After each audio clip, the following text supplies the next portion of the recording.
Hi friends, myself Deepak Vyar from Vyara classes.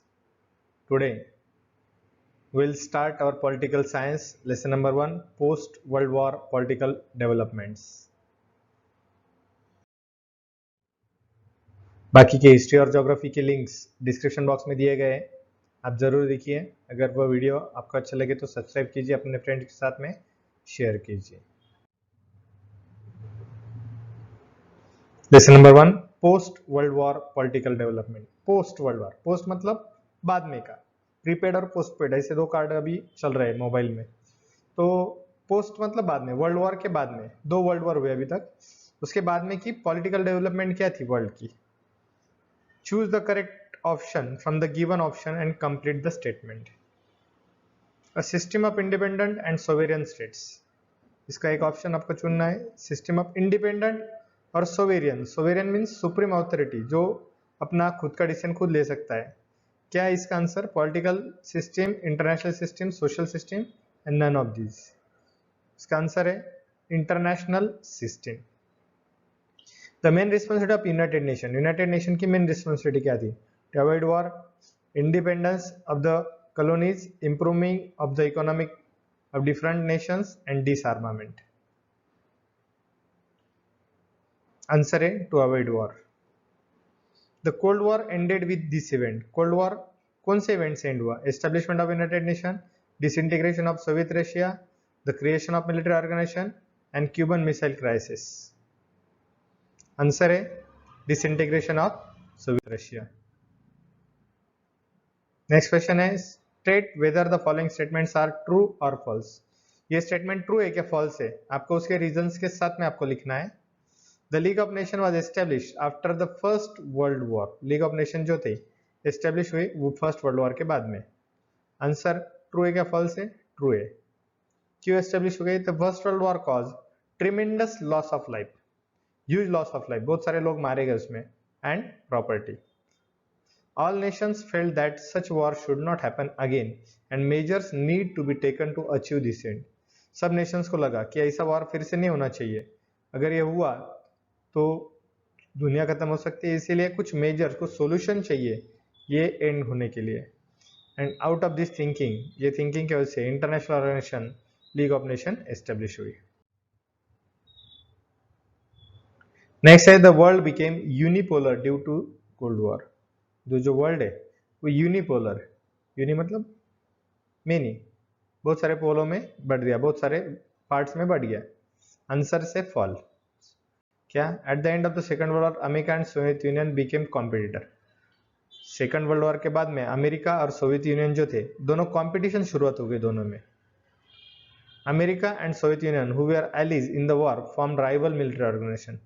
ये साथ में लड़े थे सेकंड वर्ल्ड वॉर में, दोनों दोस्त बनकर लड़े थे, लेकिन जैसे ही वर्ल्ड वॉर खत्म हुए दोनों में दुश्मनी हुई और वो भी मिलिट्री ऑर्गेनाइजेशंस उन्होंने एस्टेब्लिश करना शुरू की। Most of the countries world joined the power blocks headed by the this two super power. तो बहुत सारे जो वर्ल्ड के कंट्रीज थे उन्होंने एक तो सोवियत यूनियन को ज्वाइन किया और अमेरिका को ज्वाइन किया, मतलब दोनों को कोई ना कोई कंट्री ज्वाइन हो रही थी। Thus the world became bipolar due to the polar. Bi means two, दो पोलर, दो पोल में बढ़ गया, दो भागों में बढ़ गया, पूरा वर्ल्ड जो था दो भागों में बढ़ गया।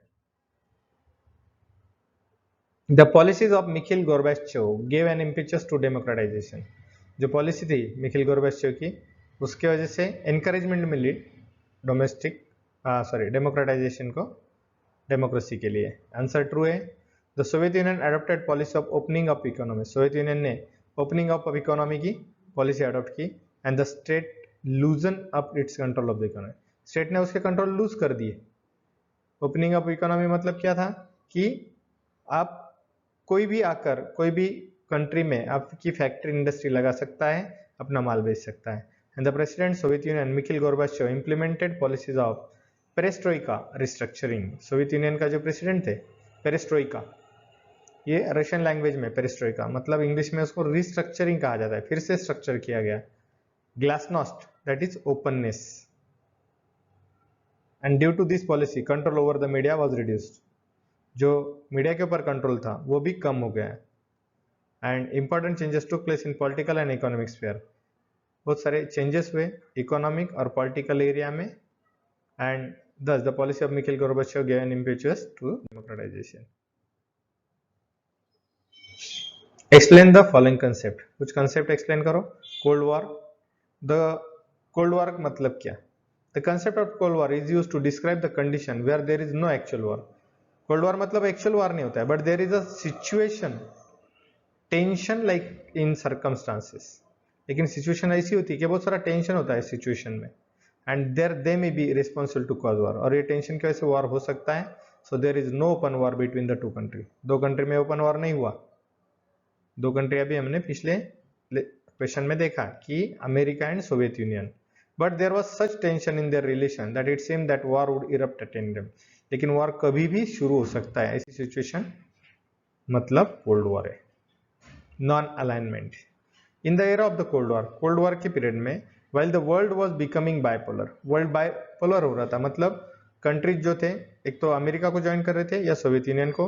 There were some nations like India, कुछ ऐसे नेशंस थे इंडिया के जैसे, we did not want to join the super power rivalry, जो दोनों को ज्वाइन नहीं हो रहे थे, मतलब अमेरिका के साइड से भी नहीं थे और सोवियत यूनियन के साइड से नहीं थे. Such nation decided to stay out of the cold war rivalry. ये दोनों के दुश्मनी से दूर रहना पसंद कर रहे थे, stay out. Their policy is known on non alignment, और इसी डिसीजन को नॉन अलाइनमेंट कहा जाता है, इसी मूवमेंट को नॉन अलाइनमेंट कहा जाता है. इंटरडिपेंडेंस. इंटर मतलब एक दूसरे के ऊपर, डिपेंड रहना, dependence. Interdependence means that all countries and world are dependent. World के जितने भी कंट्री है तो एक दूसरे के ऊपर डिपेंड है. Even a developed nation is like America is not self sufficient in all it's need. हम कहेंगे अमेरिका जो है डेवलप्ड कंट्री है, डेवलप्ड नेशन है, लेकिन वो भी सेल्फ सफिशिएंट नहीं है, वो खुद के पैरों पे वो भी खड़ा नहीं है, उसको दूसरों की जरूरत, दूसरों की हेल्प लेना ही पड़ती है. However, big, small or prosperous nation is dependent on the other nation. Big nation हो, small nation हो या prosperous nation हो, it is dependent on other nation. दूसरे nations के ऊपर वो depend है. It is an important feature of the contemporary international system. ये important feature है. Contemporary international मतलब ये international system का एक important characteristics है, feature interdependence. Bipolarization. During the era of the Cold War के पीरियड में America and Soviet Union emerge as the super power. देखिए बार बार वही आ रहा है, अगर आप अंडरस्टैंड करोगे पहले दूसरे एक दो क्वेश्चन तो आगे का सेम वैसे रहेगा. फॉर्म देयर मिलिट्री अलायंस, खुद ने खुद का एक मिलिट्री अलायंस बनाया दोनों ने मिलके. Most countries of the world join either the two super power. बहुत सारे कंट्री ने अमेरिका को ज्वाइन किया और कुछ कंट्री ने सोवियत यूनियन को ज्वाइन किया. Such a division of nations of the world into two groups is described by bipolarization. तो ऐसे जो ग्रुप थे, ये डिवीजन जो था दो ग्रुप्स में, इसी को हम बाइपोलराइजेशन कहते हैं. Globalisation. In 1990s, after the end of the Cold War, trade and economic relation between country became more open. 1990 के बाद में कोल्ड वॉर एंड हुआ, ट्रेड और इकोनॉमिक रिलेशन कंट्रीज के बढ़ गए, ओपन हो गए सबके लिए. There was free flow of capital. Capital means money, technology, labor, markets and information across the world. World में एक दूसरे के टेक्नोलॉजी लेना शुरू हुई, लेबर वर्कर लेना शुरू हुए, मार्केट्स, इंफॉर्मेशन, कोई भी कंट्री में जाके आप कोई भी प्रोडक्ट्स बेच सकते हो, खरीद सकते हो, वहाँ के जो पीपल है उनको काम पर रख सकते हो. Boundaries between nation did not remain sacrosanct. Sacrosanct means virginal. ऐसे स्ट्रिक्ट बाउंड्री नहीं रही कि ये नेशंस के अंदर ऐसा नहीं रहेगा, एज दे वेयर बिफोर, जैसा पहले था. दूसरी कंट्री जाके वहाँ पे माल नहीं बेच सकती थी, गुड्स नहीं बेच सकती थी. There is a give and take of idea. शुरू में सार्कोसैंक्ट जब नहीं हुआ था तब गिव एंड टेक पॉलिसी नहीं थी, लेकिन उसके बाद में गिव एंड टेक पॉलिसी शुरू हो गया among the people all over the world. All this process are together called globalisation. इसी को हम ग्लोबलाइजेशन कहते हैं. नेक्स्ट क्वेश्चन है, ब्रीफ क्वेश्चन है, compare the first world War and Second world War with the help of the following point. First world War और Second world War के points अपने को कंपेयर करना है.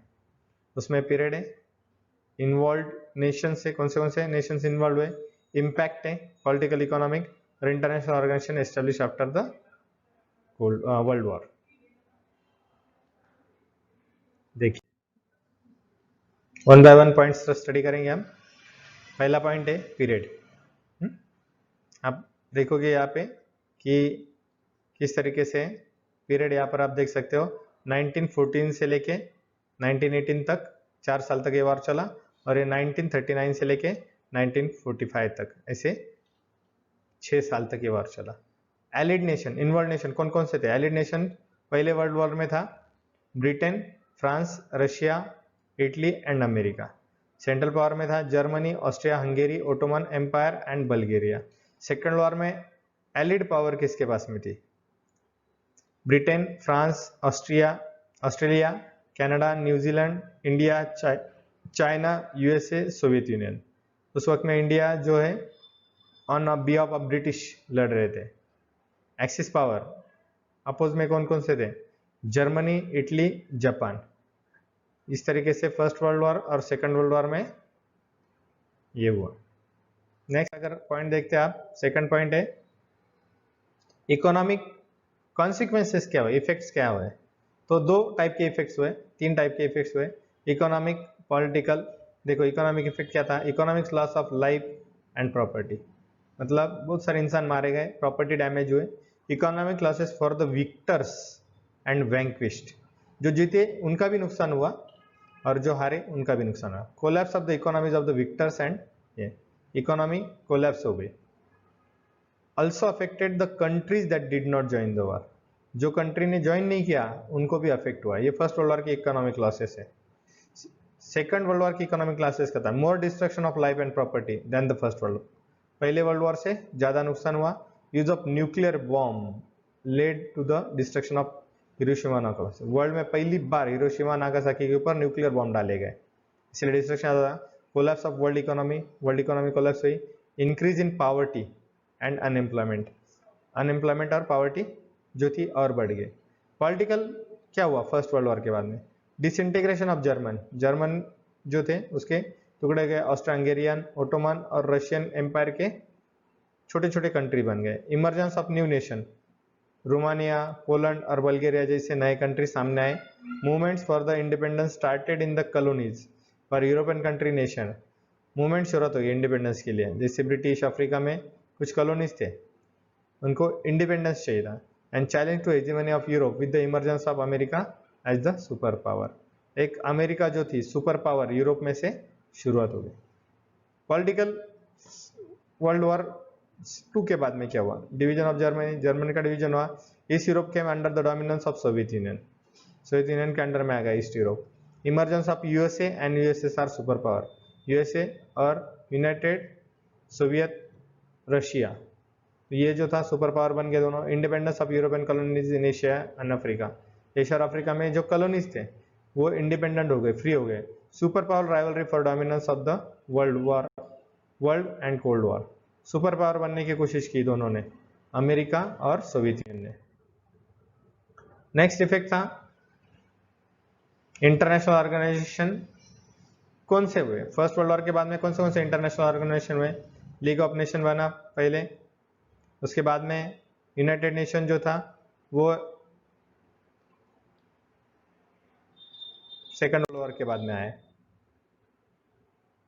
Okay, what were the factor responsible for the end of the cold war? कौन से factor है responsible cold War के बाद में?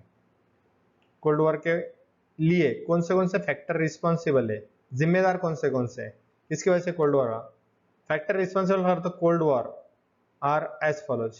कुछ फैक्टर जो थे कोल्ड वॉर के लिए वो कौन से है देखिए। Soviet union adopted the policy of opening up economy and loosening the state control over the economy. Opening up economy शुरू हुई और स्टेट ने खुद का कंट्रोल जो था इकोनॉमी से वो निकाल दिया है।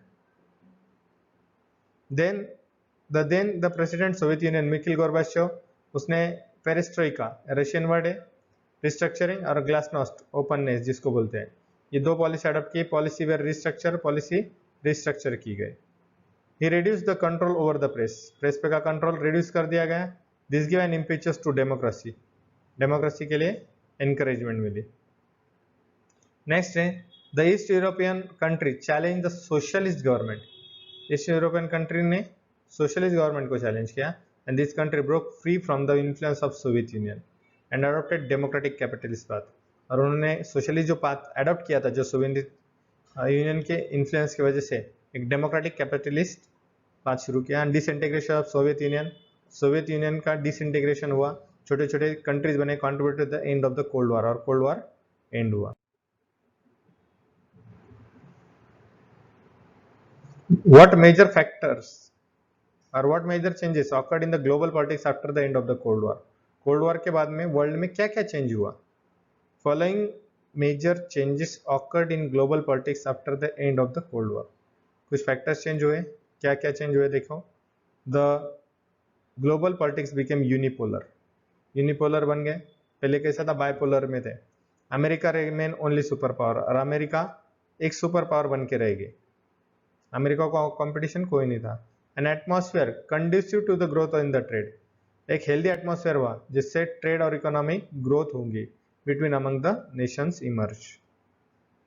Capital, labour, market, technology, ideas, information freely circulated through the world. मतलब अगर कैपिटल है किसी के पास में, लेबर है, कुछ टेक्नोलॉजी होगी, तो एक दूसरे से उन्होंने क्या किया, सर्कुलेट करना शुरू कर दिया। The ideas giving aid means help to other nations fell behind. All nations of the world decided to give priority to trade relation. दूसरे को हेल्प करने की ये आइडिया पीछे चल गई, लेकिन priority to trade relation, business का रिलेशन मेंटेन करो, ऐसी आइडिया सामने है। The description of a country which is was oppose to another from the enemy nation, पहले एनिमी नेशन, दुश्मन नेशन जो था, उसके बजाय राइवल नेशन, कॉम्पिटिटर नेशन बोल के सामने है। And the responsibility of the United Nations has increased. It is now required to take concrete steps to maintain global peace and security. तो ग्लोबल पीस और सिक्योरिटी मेंटेन करने के लिए कुछ कॉन्क्रीट स्टेप्स लेना पड़ेंगे। इसके लिए कुछ ये हुआ, और बहुत सारे इश्यूज सामने आए, बहुत सारे प्रॉब्लम, जैसे एनवायरमेंटल प्रोटेक्शन था, फॉस्टरिंग ह्यूमन राइट्स था, जेंडर इक्वलिटी था, मैनेजमेंट ऑफ नेचुरल कैलेमिटी, ये कुछ ग्लोबल प्रॉब्लम सामने आए, वर्ल्ड के प्रॉब्लम सामने आए। Thanks for watching. ऐसे वीडियो देखने के लिए चैनल को सब्सक्राइब जरूर कीजिए। Have a nice day, bye.